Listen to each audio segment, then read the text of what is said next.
ಮಲೆಮಹದೇಶ್ವರ ಬೆಟ್ಟದಲ್ಲಿ ಹೆಚ್ಚಿದ ಚಿರತೆ ಆತಂಕ. ಯಾತ್ರಿಕನ ಸಾವು ಬೆನ್ನಲ್ಲೇ ಅರಣ್ಯ ಸಿಬ್ಬಂದಿ ಅಲರ್ಟ್. ಬೆಟ್ಟಕ್ಕೆ ಪಾದಯಾತ್ರೆ, ಬೈಕ್ ಸಂಚಾರಕ್ಕೆ ಬ್ರೇಕ್. ಚಾಮರಾಜನಗರ ಜಿಲ್ಲೆಯ ಹನೂರು ತಾಲೂಕಿನ ಮಲೆಮಹದೇಶ್ವರ ಬೆಟ್ಟ ತಪ್ಪಲಿನ ತಾಳು ಬೆಟ್ಟದಲ್ಲಿ ಕಾಲ್ನಡಿಗೆಯಲ್ಲಿ ತೆರಳುತ್ತಿದ್ದ ಯುವಕ ಚಿರತೆ ದಾಳಿಗೆ ಬಲಿಯಾಗಿದ್ದ. ಈ ಘಟನೆ ಬೆನ್ನಲ್ಲೇ ಬೆಟ್ಟದಲ್ಲಿ ಚಿರತೆ ಆತಂಕ ಹೆಚ್ಚಾಗಿದೆ. ಇದೀಗ ಮತ್ತೆ ಚಿರತೆ ಪ್ರತ್ಯಕ್ಷವಾಗಿದ್ದು ಭಕ್ತರಲ್ಲಿ ಆತಂಕ ಮನೆ ಮಾಡಿದೆ. ನಿನ್ನೆ ಬೆಳಗ್ಗೆಯಷ್ಟೇ ತಾಳು ಬೆಟ್ಟದಲ್ಲಿ ಪಾದಯಾತ್ರೆಯನ್ನು ಬಲಿ ಪಡೆದಿದ್ದ ಚಿರತೆ ರಾತ್ರಿ ಅದೇ ಜಾಗದಲ್ಲಿ ಮತ್ತೆ ಪ್ರತ್ಯಕ್ಷವಾಗಿದೆ. ಮಲೆಮಹದೇಶ್ವರ ಬೆಟ್ಟಕ್ಕೆ ತೆರಳುತ್ತಿದ್ದ ಭಕ್ತರ ಕಾರ್ನ ಡ್ಯಾಶ್ ಕ್ಯಾಮೆರಾದಲ್ಲಿ ದೃಶ್ಯ ಸೆರೆಯಾಗಿದೆ. ರಸ್ತೆಯ ತಡೆಗೋಡೆಯ ಮೇಲೆಯೇ ಕುಳಿತು ಚಿರತೆ ವಿಶ್ರಮಿಸುತ್ತಿರೋದು ದೃಶ್ಯ ಸೆರೆಯಾಗಿದೆ. ಮತ್ತೆ ಚಿರತೆ ಕಾಣಿಸಿಕೊಂಡ ಬೆನ್ನಲ್ಲೇ ಪಾದಯಾತ್ರಿಕರಲ್ಲಿ ಆತಂಕ ಹೆಚ್ಚಾಗಿದೆ. ಇನ್ನು ಚಿರತೆ ಸೆರೆಗಾಗಿ ಪಾದಯಾತ್ರೆ ಹಾಗೂ ದ್ವಿಚಕ್ರ ವಾಹನ ಸವಾರರಿಗೆ ಜಿಲ್ಲಾಡಳಿತ ತಾತ್ಕಾಲಿಕ ನಿರ್ಬಂಧ ವಿಧಿಸಿದೆ. ಕಾರು, ಬಸ್ಸುಗಳಲ್ಲಿ ಹೋಗುವ ಭಕ್ತರಲ್ಲೂ ಭೀತಿ ಹೆಚ್ಚಾಗಿದೆ.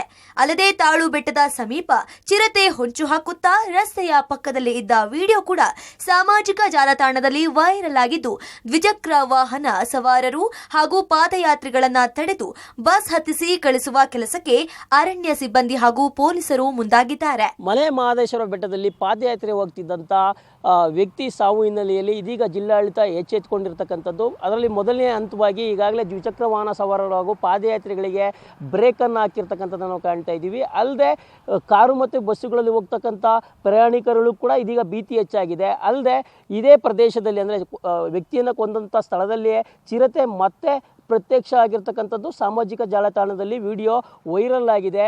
ಆ ಹಿನ್ನೆಲೆಯಲ್ಲೇ ಈಗಾಗಲೇ ಚಿರತೆಯನ್ನು ಸೆರೆ ಹಿಡಿಯಲಿಕ್ಕೆ ಅರಣ್ಯ ಇಲಾಖೆಯ ಅಧಿಕಾರಿಗಳು ಪ್ಲ್ಯಾನನ್ನು ಮಾಡ್ಕೊಂಡಿರ್ತಕ್ಕಂಥದ್ದು ಮತ್ತು ಬೋನುಗಳನ್ನು ಕೂಡ ಅಳವಡಿಕೆಯನ್ನು ಮಾಡಿರ್ತಕ್ಕಂಥದ್ದು ಕಾಣ್ತಾ ಇದ್ದೀವಿ. ಅಲ್ಲದೆ ಚಿರತೆ ಕಾರ್ಯಪಡೆ ಕೂಡ ಸ್ಥಳಕ್ಕೆ ಈಗಾಗಲೇ ಎಂಟ್ರಿ ಕೊಟ್ಟಿರ್ತಕ್ಕಂಥದ್ದನ್ನ ಕಾಣ್ತಾ ಇದ್ದೀವಿ. ಚಿರತೆ ಸೆರೆಗೆ ಅರಣ್ಯ ಸಿಬ್ಬಂದಿ ಕಾರ್ಯಾಚರಣೆ, ಬೋನಿಟ್ಟು ಚಿರತೆ ಕಾರ್ಯಪಡೆ ಟೀಮ್ ಅಲರ್ಟ್.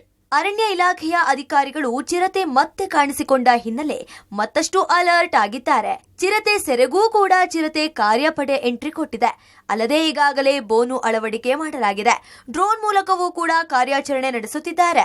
ಇನ್ನು ಪಾದಯಾತ್ರೆಗೆ ಹೋಗುವವರ ಭಕ್ತರ ಅನುಕೂಲಕ್ಕಾಗಿ ಬೆಳಗ್ಗೆ 6ರಿಂದ ಸಂಜೆ 6ರವರೆಗೂ ಕೂಡ ಸಮಯ ನಿಗದಿಗೊಳಿಸುವ ಚಿಂತನೆ ಮಾಡಿದ್ದೇವೆ ಎಂದು ಶಾಸಕ ಮಂಜುನಾಥ್ ತಿಳಿಸಿದ್ದಾರೆ. ಇದುವರೆಗೂ ಮಹದೇಶ್ವರ ಬೆಟ್ಟದಲ್ಲಿ ಯಾವತ್ತೂ ಇಂಥ ಒಂದು ಘಟನೆ ನಡೆದಿರಲಿಲ್ಲ. ಬಹುಶಃ ಇದು ನಿಜವಾಗ್ಲೂ ವಿಷಾದನೀಯ.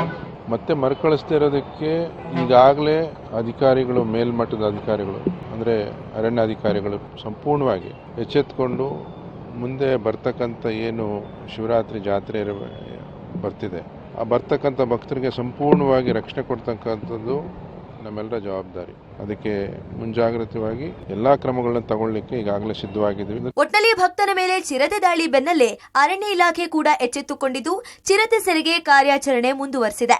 3 ದಿನಗಳ ಕಾಲ ಪಾದಯಾತ್ರೆ ಹಾಗೂ ದ್ವಿಚಕ್ರ ವಾಹನ ಸವಾರರಿಗೆ ನಿರ್ಬಂಧ ವಿಧಿಸಿದ್ದಾರೆ. ಚಿರತೆ ಸೆರೆಗೆ ಕಾರ್ಯಾಚರಣೆ ಮುಂದುವರೆದಿದ್ದು ಪಾದಯಾತ್ರೆಗೆ ಹೋಗುವವರ ಸಂಖ್ಯೆ ಕೂಡ ಕಡಿಮೆ ಆಗ್ತಿದೆ. ಭಕ್ತನ ಮೇಲೆ ಚಿರತೆ ದಾಳಿ ಹಿನ್ನೆಲೆಯಲ್ಲಿ ಚಿರತೆ ಸೆರೆ ಹಿಡಿಯಲಿಕ್ಕೆ ಈಗಾಗಲೇ ಚಿರತೆ ಕಾರ್ಯಪಡೆ ಮಲೆಮಹದೇಶ್ವರ ಬೆಟ್ಟಕ್ಕೆ ಎಂಟ್ರಿ ಕೊಟ್ಟಿದೆ. ಅಲ್ಲದೆ ಬಸ್ಸಿನಲ್ಲಿ ಪಾದಯಾತ್ರಿಗಳು ಹಾಗೂ ದ್ವಿಚಕ್ರ ವಾಹನ ಸವಾರರನ್ನು ಕಳಿಸ್ತಕ್ಕಂಥ ವ್ಯವಸ್ಥೆಯನ್ನು ಕೂಡ ಅರಣ್ಯ ಇಲಾಖೆ ಹಾಗೂ ಪೊಲೀಸ್ ಅಧಿಕಾರಿಗಳು ಕೂಡ ಮಾಡ್ತಾ ಇರ್ತಕ್ಕಂಥದ್ದು. ಮತ್ತು ಈಗಾಗಲೇ ಡ್ರೋನ್ ಕಾರ್ಯಾಚರಣೆಯ ಮೂಲಕವಾಗಿ ಚಿರತೆಯನ್ನು ಸೆರೆ ಹಿಡಿಯಲಿಕ್ಕೆ ಎಲ್ಲ ರೀತಿಯ ಒಂದು ಸಿದ್ಧತೆಗಳನ್ನು ಮಾಡಿಕೊಳ್ಳೋದ್ರ ಮೂಲಕವಾಗಿ ಸಾಧ್ಯವಾದಷ್ಟು ಬೇಗ ಚಿರತೆ ಸೆರೆ ಹಿಡಿಯಲಿಕ್ಕೆ ಅರಣ್ಯ ಅಧಿಕಾರಿಗಳು ಕೂಡ ಈಗಾಗಲೇ ಬಲೆಯನ್ನು ಬೀಸಿದ್ದಾರೆ. Vijay Kumar, public TV, Chamarajanagar.